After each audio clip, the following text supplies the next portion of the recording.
Good morning प्यारे बच्चों। शिक्षा निर्देशालय राष्ट्रीय राजधानी क्षेत्र दिल्ली।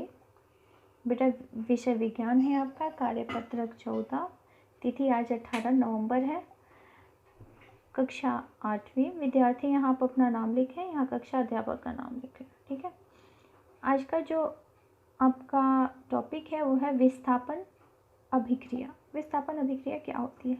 अभी तक हम जान चुके हैं कि कुछ धातुएं अधिक क्रियाशील होती हैं तो कुछ कम क्रियाशील होती हैं, और कुछ धातुएं तो किसी से भी अभिक्रिया करती ही नहीं। अब हम धातुओं की अभिक्रियाशीलता के बारे में विस्थापन अभिक्रिया की मदद से जानते हैं। इसके लिए आओ एक क्रियाकलाप करें। आगे देखिए बेटा। देखो बेटा, आप लोग को इसमें क्या करना है, 100 ml के 5 बीकर ले लें और उन पर A, B, C, D और E नाम देना है। ठीक है। चिन्हित प्रत्येक मतलब A, B, C, D और E आपको इस तरह से लगाना है कि आप उसको पहचान सकें। प्रत्येक बीकर में 50 ml जल लीजिए। ठीक है। और देखो, आपको बीकर ए बीकर में आपको क्या करना है बेटा, तो इसमें कॉपर सल्फेट और जिंक का टुकड़ा डाल देना है। ठीक है। उसके बाद जो बी बीकर है इसमें कॉपर सल्फेट और लोहे का टुकड़ा डाल लेना है। सी बीकर जो है इसमें जिंक सल्फेट और तांबे की जो छिलन होती है उसे डालना है। ठीक है। प्रत्येक बीकर को दर्शाए गए पदार्थ में से एक एक चम्मच का घोल आपको उसमें डाल देना है। ठीक है। इन बीकरों को बिना छोड़े कुछ समय तक ऐसे ही रहने दीजिए, बिना छेड़े। आप उनको मत छेड़िए और इन सारे बीकरों को वैसे ही रख दीजिए। ठीक है। और अपने प्रेक्षण को लिखिए। ठीक है बेटा, आगे देखें।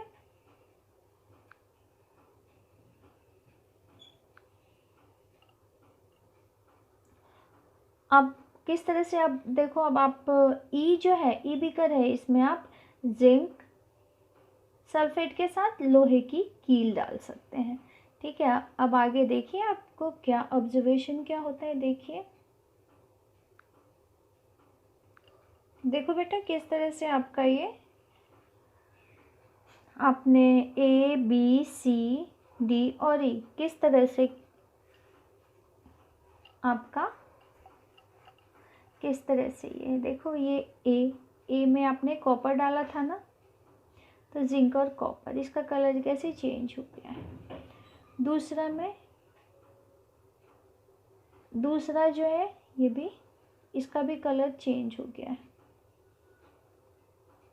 C, D और E कुछ इस तरह से आपने आपके डालने पे इनके कलर आए हैं। ये पहले देखो बेटा, और बाद में क्या है, A का कलर ब्लू, B का कलर ब्लू, C का कलर जो है वो वाइट है, D और ये इस तरह से E है।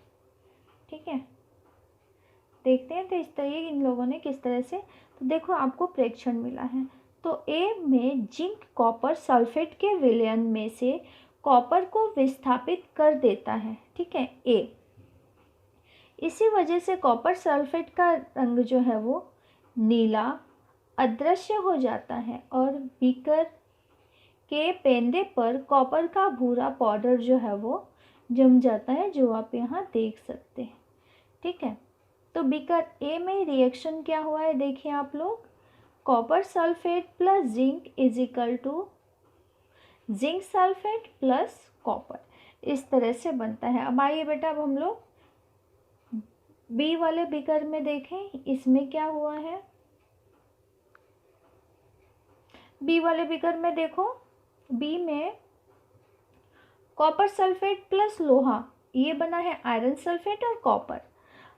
हमने देखा कि बीकर सी, डी और ई इनमें कोई भी अभिक्रिया नहीं हुई है, जिसकी वजह से इनमें कोई परिवर्तन नहीं हुआ है। यहाँ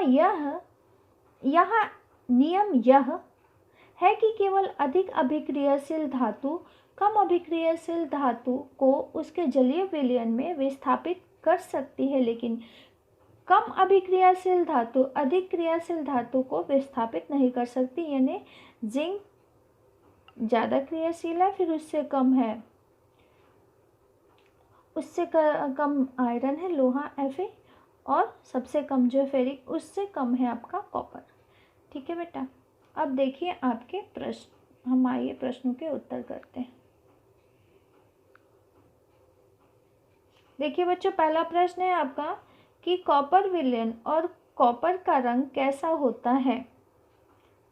तो देखो, कॉपर विलयन का रंग तो नीला और कॉपर का रंग जो है वो लाल होता है।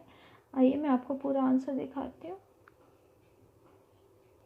तो इस तरह से आप लोग बच्चों लिख सकते हैं कि कॉपर विलयन का रंग नीला और कॉपर लाल भूरे रंग का होता है।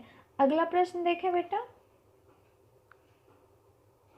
दूसरा प्रश्न है आपका, कॉपर जिंक के विलयन में से जिंक को विस्थापित क्यों नहीं कर पाता है। तो आइए इसका आंसर हम देखते हैं।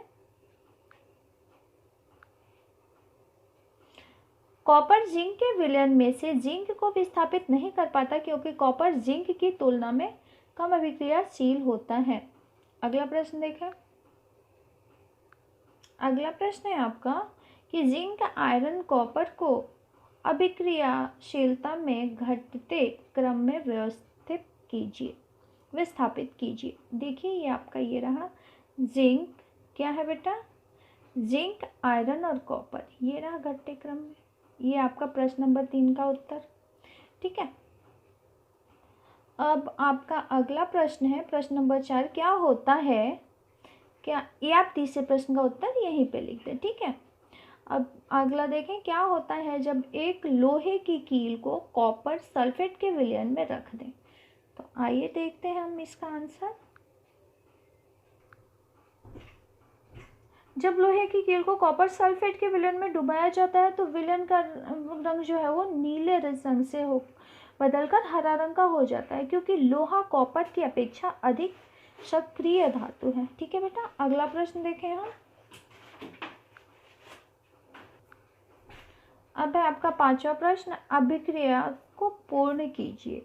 Zinc plus dash zinc sulphate plus copper. ठीक है, तो आपको यहाँ पे क्या लिखना है बेटा, तो आपको यहाँ पे लिखना है कॉपर सल्फेट, है ना। इस तरह से आप इसको पूरा करके दिखाएंगे। ब्लैंक वाली जगह पे आप इसको लिख सकते हैं ऐसे CuSO4 यानी कॉपर सल्फेट। ठीक है, ये आपका सही आंसर होगा। इसी के साथ ही आपकी वर्कशीट कंप्लीट होती है। Thanks for watching. चैनल को लाइक, सब्सक्राइब और शेयर करना ना भूलें बेटा।